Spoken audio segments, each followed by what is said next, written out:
Bonjour, me voilà de retour pour la vidéo du vendredi. Nous allons continuer aujourd'hui notre série sur Dieu guérit-il toujours.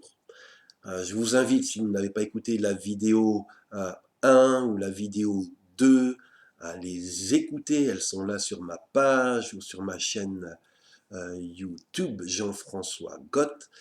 Et nous avons vu, suite aux deux premières vidéos, que promettre sur la base de la Bible à tous les malades une guérison systématique sur cette terre, ce n'est pas un enseignement équilibré. Et vous savez quoi? Même ceux et celles qui aujourd'hui ont un ministère de guérison reconnu, ils ne voient pas tous les malades être guéris quand ils prient pour eux. Je me rappelle du témoignage de Randy Clark, un apôtre qui parcourt le monde entier. Nous faisions avec lui une mission de guérison au Brésil.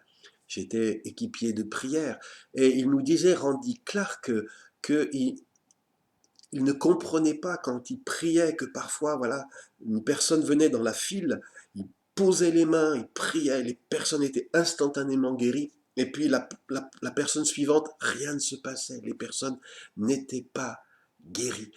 Et il disait, ça se passe dans nos ministères, même à nous qui sommes habitués à voir des miracles. Mais le problème, c'est souvent les prédicateurs. Ils nous cachent ces soi-disant échecs. Ils nous taisent, voilà, quand Dieu n'a pas exaucé leur prière comme ils le souhaitaient. Euh, mais ça existe. Dans mon propre ministère pastoral, j'ai été pasteur pendant de très nombreuses années en France, j'ai été témoin de guérison divine. Mais j'ai aussi été témoin de frères, de sœurs en la foi, mais qui ont cru, qui ont prié, qui ont jeûné, des gens formidables comme pouvait l'être Élisée, comme pouvait l'être Trophime, comme pouvait l'être Azaria, des gens qui ont été malades et on a prié pour leur guérison, ils ont proclamé leur guérison et pourtant ils sont morts, comme Élisée, de leur maladie. Et des fois, je dis, mais Dieu, je ne comprends pas pourquoi tu as retiré cette personne. Elle était si précieuse, elle était si proche de toi.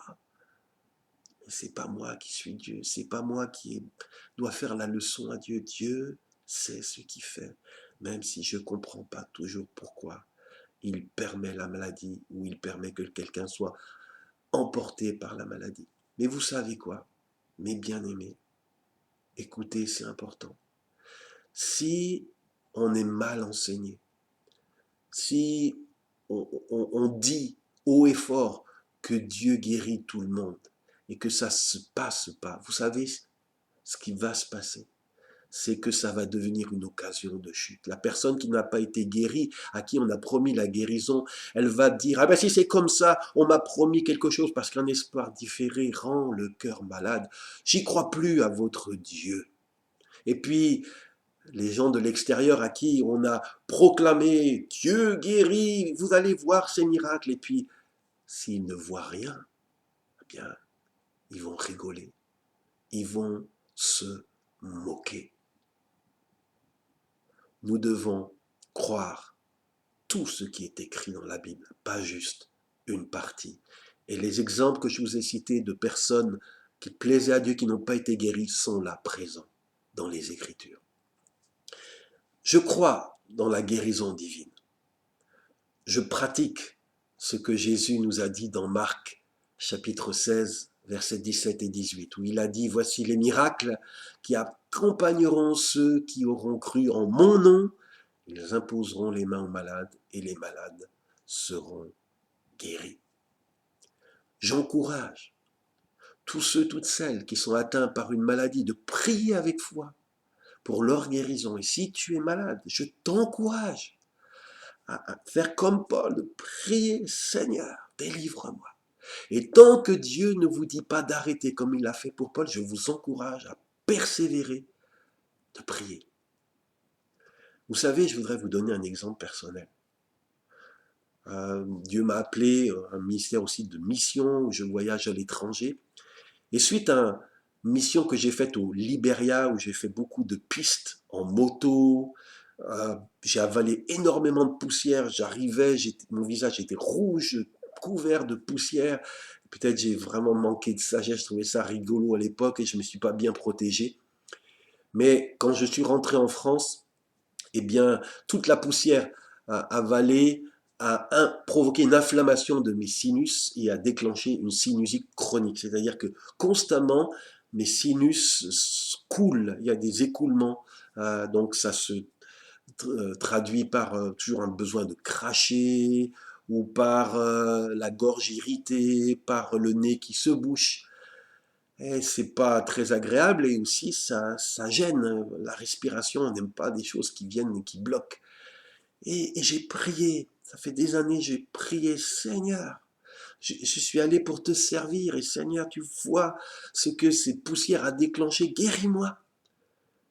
Et à l'heure d'aujourd'hui, ben, je ne suis pas encore totalement guéri. J'ai vu des améliorations, mais pourquoi? Mais pourquoi, Seigneur? Pourquoi tu ne me guéris pas? J'ai attrapé parce que je te servais. Et puis ça me gêne. Pourquoi? Alors, je ne sais pas la raison pour laquelle Dieu ne me guérit pas encore. Je continue à espérer qu'un jour il va le faire. Mais permettez-moi de développer quelques raisons qu'on voit et qui peuvent nous expliquer pourquoi Dieu ne guérit pas toujours. Un, parfois, il y a des gens pour qui être malade, ça représente un bénéfice. Vous allez être étonné, mais ils reçoivent peut-être une pension. Et si Dieu les guérissait, eh bien, ils perdraient cette pension, ils seraient obligés d'aller chercher du boulot. Et ils disent, je suis plus tranquille malade. Il y en a d'autres, ils ont tellement besoin d'être aimés que quand ils sont malades, ils sont aux petits soins, les gens, oh mon pauvre, oh là là, on fait attention à eux. Alors ils se disent, pour être aimé, il faut que j'aille pas bien. Si j'allais trop bien, les gens s'intéresseraient plus à moi, donc j'ai pas envie de guérir. Et vous savez, Jésus à la piscine de Bethesda, il a demandé aux malades, avant de prier pour lui, veux-tu être guéri? Cache, veux-tu être guéri?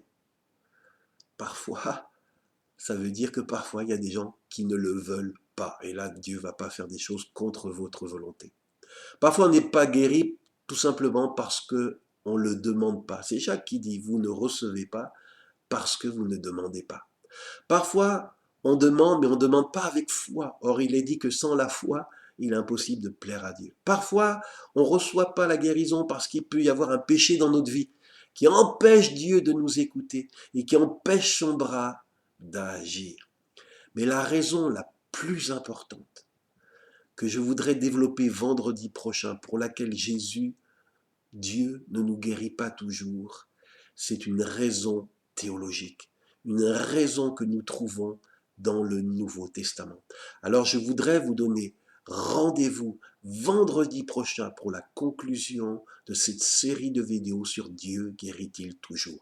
Et si tu es béni par ces enseignements, s'ils te sont utiles, s'ils t'aident à acquérir une foi équilibrée, je t'encourage à les partager. Et si tu n'es pas abonné à ma chaîne YouTube Jean-François Gott ou à ma page Facebook, je t'encourage aussi à le faire. À vendredi prochain pour la conclusion de cette série. Au revoir.